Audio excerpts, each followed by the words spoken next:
Well, we have one question. Our editor is going to decide whether it's going to be in the episode or not. So, Yeah. do esports athletes get laid a lot? Hello and welcome back to Esports Vikings Weekly. I am your host, Mr. T, and to my left is... I don't know how to beat that, but hello, my name is Janne, so Hey, Jan. hi Teemu. Or Mr. T, sorry. Yeah. Last week's episode was a bit rough, and actually, no, it wasn't last week's episode. But anyway, we've done a couple episodes now that has been pretty serious, kind of. So this week we're gonna talk about something a bit less serious. We'll see. With- Depends on the questions. Yeah. So what we did is I asked, or I think you might have done it too. We asked people to give us questions. So it's kind of like a Q&A thing. Sure, I think we got a lot of good questions as well, so maybe we should get to it. Here we go. Would be interesting to discuss the roots of esports, like how it began, what made it so popular, how the gaming community embraced esports, and how it developed to become such a big and huge part of the gaming community. So, like one would ask, what changed, which probably means kind of like the history of esports. Yeah, I mean, it's obviously a big question. Esports has a long history by now, but I think we are pretty good to answer the question. We're both, sadly, quite old, so we've been here for a while, and I think I would say myself, at least, being from Sweden. Sweden was obviously pretty dominant early on in the esports scene, and I think one of the main reasons there is pretty obvious. We had good internet and so on early on, and we had internet cafes people could play games in, and that's kind of what started the boom, I would say, at least in Sweden for me, and that's pretty much the beginning of it, I would say. Also, there was a lot of games around at the time that were highly competitive, like Counter-Strike was one of the main ones, and Dota 1 was there as well. Just to clarify, we are not dinosaurs, so when Janne is speaking about his youth, it's what, late 90s? Yeah, pretty much. That's when, I would say, obviously games were big already before, but especially PC gaming got big around the time, and the games were obviously quite different. So I think the esports side of things developed because the games were competitive. It wasn't playing Super Mario on the Nintendo, it was playing Counter-Strike in teams against other people. So basically, the basic fundamental when it comes to competitiveness in humanity is what kind of made the growth when we got team games where you had the possibility to play with friends versus your friends or some other people. You got to just competing in general, and then you started to see like the differences in levels of different players and teams, and then obviously when you get better and better, you're playing against better and better, and there you have like the competitiveness is what kind of made esports. Definitely, and I think it might go without saying, but it's still important. I mean, before we had internet, or when it was a usual thing for people to have at home or in internet cafes, you obviously didn't have the ability to play against other people. And even if you did, it was maybe amongst your friends, Yeah. So the growth of broadbands and so on all around the world, but especially in the countries that were early with it, the growth of esports started quite early on. Yeah. One thing that I would like to add is that the reason why players from countries such as Finland and Sweden or Nordics in general are doing so well is probably the fact that there's a cold winter that's pretty annoying, so you have nothing else to do, so you sit inside and play video games. I mean, it helps, and honestly, I think, at least from my experience in Sweden, a lot of the people I played with when I was younger, they played traditional sports too. Yeah. But as football was one of the bigger, or soccer for a few people, it was the big sport, but you can't play it during winter. So people wanted to compete in other ways, and obviously these games were a way to do that. So instead of playing Manttikuula, as we say in Finland, you played Counter-Strike and Dota. Well, that makes sense. But yeah, and like I think it was 2011 when the big boom started happening, and that's when I think betting companies started investing more money in it, and the prize pool started to add up, and then esports just kind of entered these massive arenas and started selling them out, and you're like, holy shit, it's happening. Yeah, sure. I mean, for my part, I was involved a lot in esports and followed it very much from the beginning. So I think we're skipping a lot of years there. It's probably like 10 years of development, but obviously we can't talk about this for hours upon hours here. So, but I still think it's important to realize that between like, let's say between the 2000 and 2010, there was a big growth, and especially in almost every country that's leading still in esports, they started having more LANs and more tournaments, and they kept on growing year by year. But as you say, the big boom came later on. Yeah, I think one of the major players there was the ability to watch games online, which you could do early on as well, but it wasn't in the same format. Like for an example, Counter-Strike, you could watch the game live already in 2005 and 6 and so on, but it was only watching it in game or through some very specific places you could find them. So when we got to 2010 and onwards, you could obviously watch it on Twitch and YouTube and so on, and there was professional casts were growing and so on, so it made it easier for people to follow it. So that's also one of the big reasons it really exploded at that time. So, question number 2: why all video games are not considered esports games, and how does one dictate which games are implemented into esports? I think we already discussed that a little bit, or what I mentioned with why some games started growing the esports scene, is that some games are highly competitive in as you play against one person or you play in teams against other teams, and it's always on an even playing field. You start from the same points in, every match in itself is a new one.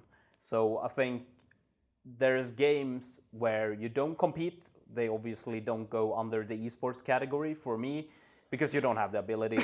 But then there's also games like, for example, we played World of Warcraft, right? And I wouldn't call that an esport in how the game is built, because it's a game where you start from like level 1 and then you keep on growing in the game as time moves on. So you're not on an even playing field with other players. So, but then again, in World of Warcraft, they started going into the esports scene now anyway. But that's as just an example, with the arena and yeah. So I think that's the distinction I would make between them. That every esports game, almost, let's have a note there, but it's about being on an even playing field with the players in the game from the beginning. So it's not a game where you evolve as time goes on and you have advantages over each other. Okay. That would be how I would put it. But then again, you could, like I was going to have Super Mario as an example again, because that's obviously a game you play by yourself, but people are speed running it. And but speed running is not esports. It's at speed running. Yeah, I would say so. But as an example, obviously. Yeah. What makes a player good enough to become a professional esports athlete? What kind of skills that you need to have, the mentality, commitment, and so on? Honestly, I feel like that question would be, or the answer to the question would be pretty much the same for any sport. Yeah. It takes commitment, it takes time, it takes you being willing to sacrifice a lot of things to get there. And honestly, also a part is being smart about how you get better at the game. Just playing the game 10,000 hours or whatever amount doesn't make you automatically good. You need to still be practicing in a smart way to get better at the game. But it's obviously a deep question, I think. But I think a good way to look at it is that when you talk about like professional video gamer and stuff like that, old people, not all old people, but older generations in general, they say, oh, that's some nerd living in their parents' basement who doesn't see sunlight. Sure. Obviously, that myth has been broken already.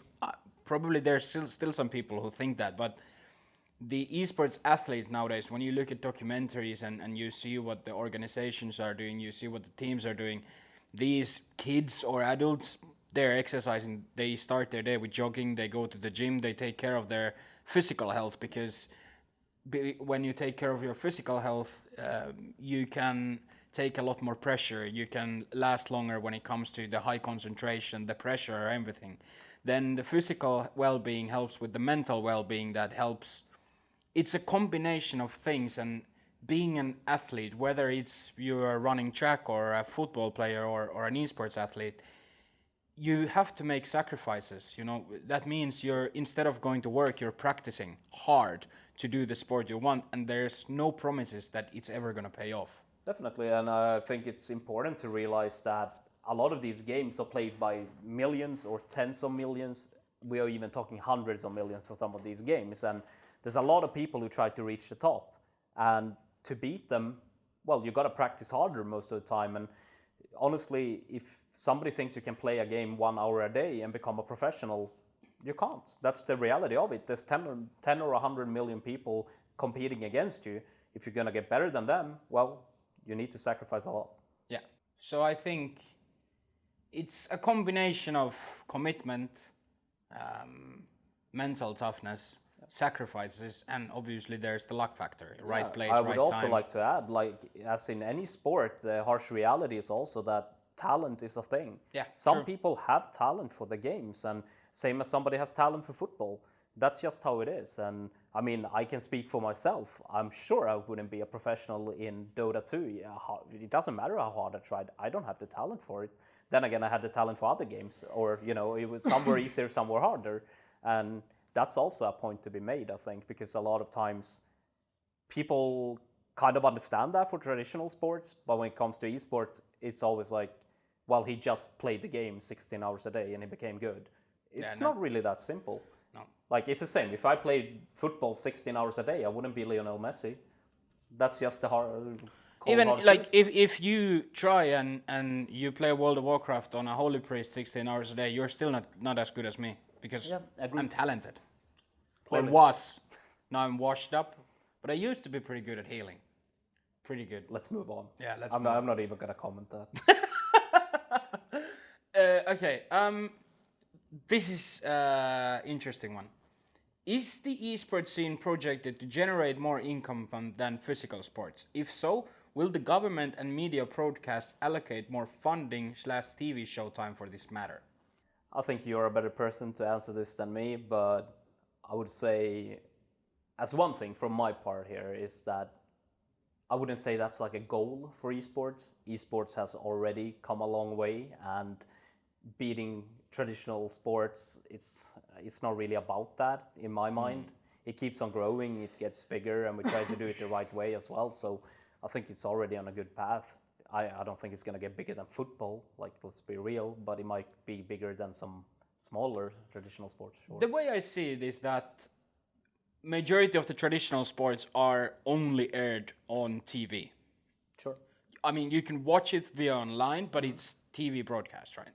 Esports is in Twitch mainly nowadays. So in Finland, for example, the national media called Yle, they show esports broadcasts on TV nowadays, as par with traditional sports. But majority of the esports audience is online in Twitch. So the question when it comes to more funding, probably when the time goes by, the government medias will show more esports and there will be more funding happening. But I don't think when it comes to generating more income than traditional sports, that's a very tough question.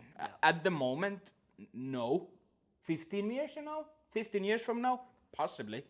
I think if you look at the player numbers in esports, it's not impossible. There's enough people to suggest it might happen. But then again, I want to go back to what you were saying about TV and where esports is on Twitch. Like, that's the normal way you would go about it. And I don't think it has a need to get on the TV as such.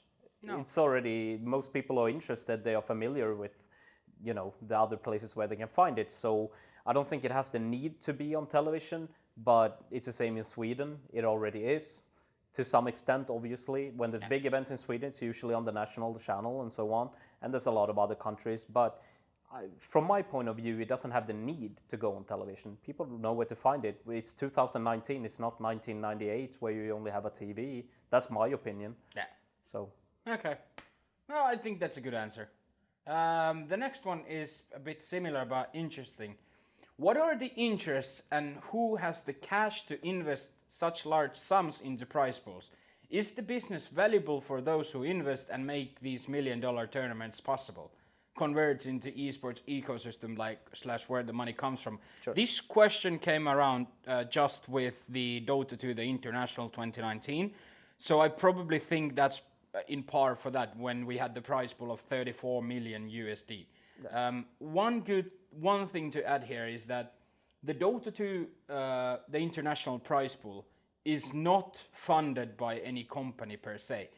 Valve, the game developer, puts $1.6 million into the prize pool, and the rest is crowdfunded. So that means out of the $34 million, 32.4 million were funded by us gamers, basically. So they created this system where you buy a battle pass inside the game, where when you invest money, you get skins back, kind of.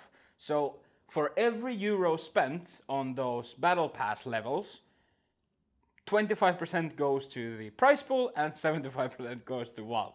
So when we see the $32 million in the prize pool generated from the crowdfunding, another 90 million has gone to the pockets of Valve. Yeah, but I mean, it's the same for other games. Like if you look at Fortnite, they had an insane amount of like money in their prize pools in 2019, and it comes from somewhere. It comes from the players, and they have, I think, a similar system with some kind of battle pass and so on every season. So it's the players themselves in a lot of cases who make it happen. Yeah, and the companies who invest are usually betting operators that basically they're buying visibility with their sponsorship. So if you take a big betting operator such as Unibet, they can throw 50 million into a tournament. They have the money and they just trying to generate more income with it. I think it's also, I mean, it's just a question of sometimes you have these events where you have millions of viewers. Of course, it's attractive for people to be seen. And in some cases, in League of Legends, we have hundreds of millions of viewers at times. Yeah. So of course, there is, it's lucrative for companies to get seen there. And a lot of these companies also, providers like, what should I say, computer providers, graphic cards, whatever, energy drinks, chairs, the list goes on, obviously. And then we have the side where football teams have been taken over, esports teams and so on as well. Which is just as PSG LGD, for example. Yeah, I think we have like 10 major football clubs who have esports teams at this point. So, how much money do pro players make? The thing is, contracts are not public, as in traditional sports nowadays, in most of them. So we do not know. If you want to know how much a player has made from tournament winnings, you can go to www.esportsearnings.com and you can see a list on how much money each player has made from tournament winnings. And tournament winnings, I might be wrong now, but I think they're tax-free because they're tournament prize pool things and not a salary. I just know that they haven't been in the past for Swedish players, but I'm not going to comment on that further. But I'm not entirely sure, but I think they're tax-free. Yeah, but sure. Well, anyway, I think the question is, it's hard to give a straight-up answer. It's not like there's a magic number, but I would like to add that obviously the players who are the best in the world in the big games, they earn a lot of money. Let's be clear about that. But then again, you have, I think, one thing that is still a challenge for esports is that it's usually very top-heavy. So if you're in the top 10 teams in the world, you probably make a lot of money, you have a good life. But if you're, a few steps below that, then it's harder, Yeah. And I think comparing to football, which is obviously the biggest sport in the world, there's thousands of players who can make a living, tens of thousands probably, whatever. But in esports, it's a little bit different, as in you have to be in the top to make good money, and that's kind of a challenge that esports still needs to work on, I think, especially in the games I watch. I still know that, if we go outside of the top 20, top 30 teams, then it's hard, Yeah. I mean, then there's obviously the possibility to make money via streaming and YouTube content too. So there's a few avenues to go as well. That's a good mention, because a lot of players who are not struggling per se, but who are not maybe top level players yet, they still can make a good living by streaming. 2 more questions remaining to end this on a funny note, I think. The first one we got from a lonely lady who asked, I rarely see my boyfriend because of video games. What should I do? Well, I don't know if it's a funny question per se. I mean, it's It's a pretty real question, and I think it's quite important as well. It comes up, every now and then that people play games, and addiction is a real thing as well. But I could only speak on my own behalf. I've been in a relationship and played games, a lot of games. I played a lot of hours when I was, streaming and so on. And I think it's like any other situation in life where something takes too much time or you have an issue. Talk to your partner, and if one is not willing to cut down on hours, then maybe you should, look for alternatives. No, but really, I don't think it's different from any other problem in a relationship, to be honest. Communication is key, and obviously if one can't respect or understand the other, then, what do you have? I actually thought it would have been a funny thing, but you actually made a lot of sense now. So now I can't make any jokes. But yeah. Speaking of jokes, I think you should skip the last question. Just saying. Okay, but I actually want to add to that video gaming is a very good hobby in general, just like any other hobby. But too much is too much. Too much is too much. I think it goes for anything in life. There's a limit to everything, and if it's getting to the point where it's too much, then obviously you need to communicate the issue and understand each other. That's all. Well, we have one question. Our editor is going to decide whether it's going to be in the episode or not. So, do esports athletes get laid a lot? I don't know. Maybe we should have a guest who can answer that. Yeah. Okay. But I'm pretty sure they do. So I don't think it's different from any other part of. They're superstars. They are superstars. Sure. They earn a lot of money. Money usually speaks. I don't know. My guess would be, that they do. Your professional guess. Yeah, I'm not gonna go into my own personal life either. So if I've been an esports player, I could answer it, but I'm just gonna skip that. So, respecting my previous partners or something.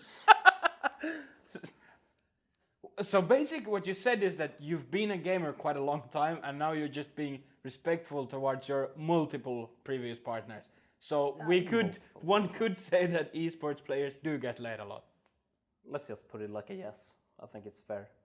I think it's fair. Let's put it like this, actually. I think esports or gamers are probably people like anybody else. So gamers are humans? Yeah, I think so. At this point, I actually believe so. Oh, right. Let's wrap this up. Subscribe, like the video, comment, share, subscribe again, and write another comment. All right. We will be back next week. I have two things. Yeah? Now I almost forgot them. I would like to give a shout out to our Philippine viewers, because apparently they exist. So, oh, right. Good on you. Nice. And if you have any more questions, feel free, because we can always answer them whenever. This was obviously a Q&A, but we have time for a question every now and then. So any question at all, hit us up and we'll answer it. All right. That's it for this week. Yep. See you next one.